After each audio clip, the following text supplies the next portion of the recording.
Okay, today I'd like to talk to you about government documents, and I just want to start off with a couple questions first. How many of you have ever been to the college library? Okay, a decent amount of you. How many of you have used more than just the computers?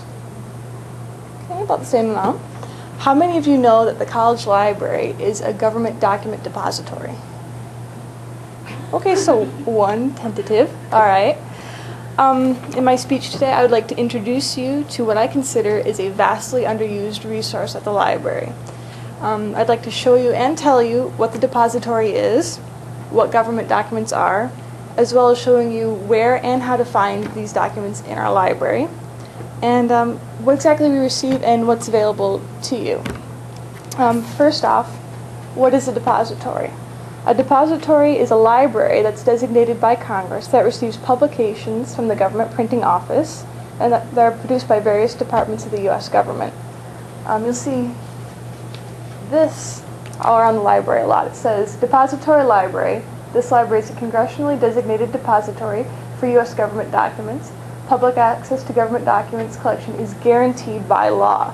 That means they put these out so you can see it, and no one can say, you can't see this, you're not allowed to. These are here for you. The North Central Michigan College Library was a designated one in 1962, so it'll be, I believe, 46 years old this year, so it's been a long time. We currently receive about 19% of items made available by the government printing office, or as we call it, the GPO, and our collection is continually growing.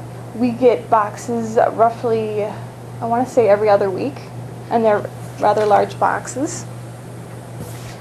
We try to select items that are applicable to what you guys are studying here. We get lots of stuff from education, medical, especially items that might be of interest to nursing students.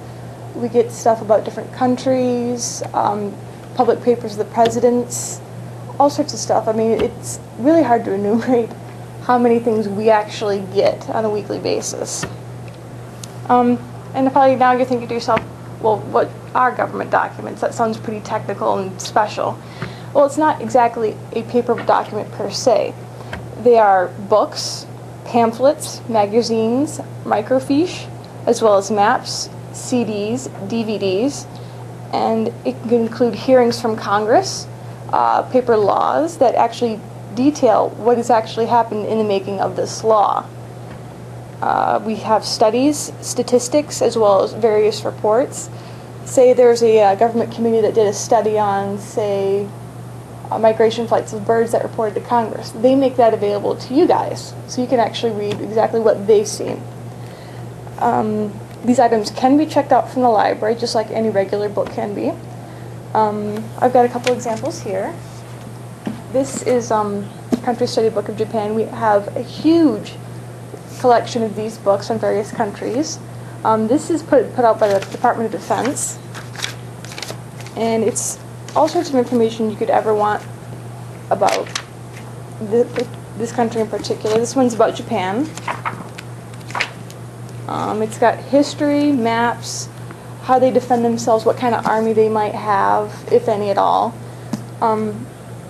These are probably the most popular documents in the library, and I'd have to say out of maybe every 100 students, maybe less than one student, probably less than 1%, actually check these items out.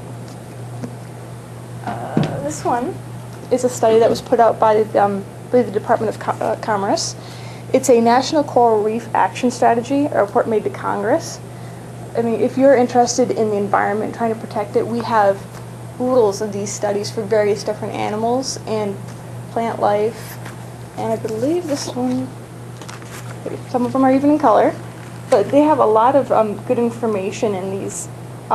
Strategy to reduce impacts of coastal uses, improve outreach and education, just about anything you can think of, these books have. And this one is a personal favorite of the library staff, the World Fact Book. Anything you could think of about the world is in here. You have maps, general information about countries. Like, if you need quick information about country, this would be the book to go to. And this is put out by the Executive Office of the President. namely, I believe, the CIA. So it kind of makes you feel important, some of the stuff you actually see that comes out of here. Let's see. Some of the offices on our classification list include Department of Agriculture, the Department of Congress, the Department of Defense, the Federal Trade Commission, Judiciary Committees, the Department of Labor, including the Library of Congress, Veterans Affairs Office, and the Department of Justice. Just about every government department produces these publications and sends them or makes them available to us to pick up and put into our library. And now you're probably saying, what makes you so special? Why do you care about this so much? I'm actually the government documents assistant to the head librarian at the library. Myself and Eunice Teal are responsible for the government documents collection. Eunice picks out, usually every year, a list of items that we are looking to get for the library. And my job is, when these items come in, I open the box, I sort out these items compared to our ship lists. The ship lists are lists of everything that comes out, and what my job is to say, we're expecting this item, and this item, and then check it against what we actually get. And then once we've got that checked, I process them and make sure they get into the collection so you guys can check them out. And then once the items are in the collection, after a couple of years, we check and see, are these items still pertinent?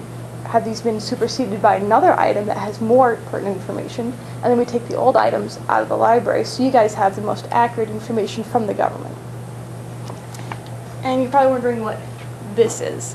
This is what we call a SUDOC classification number. SUDOC is short for Superintendent of Documents. It's a lot like the Dewey Decimal System in that this is how you find your items. The L here means the Department of Labor. Like on these various books, like PREX, P-R-E-X, Office of the President. The C on here is for the Department of Commerce. And then the 2.3 on here the 2 point means that this is from the Labor Statistics Bureau. The 3 means that it's a bulletin. And then this is just the volume number.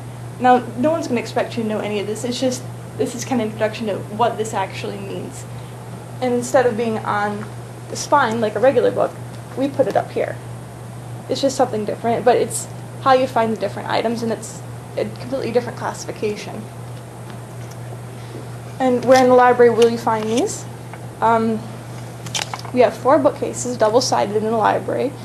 If you come in the entrance, that big circular window, they're on either side on your left and your right. And they're going to have this eagle sitting right over them, which means that's the government document department, and they should be labeled on the ends of each bookcase. And how to search for specific documents. We have a government document card catalog online on our website. If you scroll down a little bit on the homepage, you're going to be looking for the Impact Access Government Documents catalog. And that's a lot like our catalog that we have through the library, where you can actually look for specific government documents. And once you've found an item and you type in a keyword, like say you're looking for specific papers by George W. Bush, it'll come up with a listing of documents that have matched up to your keyword, and you can click on it and see where exactly you can find that specific government document, whether we hold it or a nearby library holds it, say like Spring Arbor or Northern Michigan University. And in that case, if they make those available, we can probably get those through an interlibrary loan. And if you're really absolutely confused and looking for a person, myself or Eunice are there most days of the week, and we're glad to help because it's a really interesting resource. I mean, the cross-section is so dynamic that it's hard to get through in about 7 minutes, but I suppose in closing, I really like to challenge you all to use this resource in your research for your various projects, or maybe even for your next speech. I think you could really benefit from all the information that we have to offer, and I believe that you'll discover a wealth of information at your fingertips and a more than willing staff that is eager to help you. Thank you.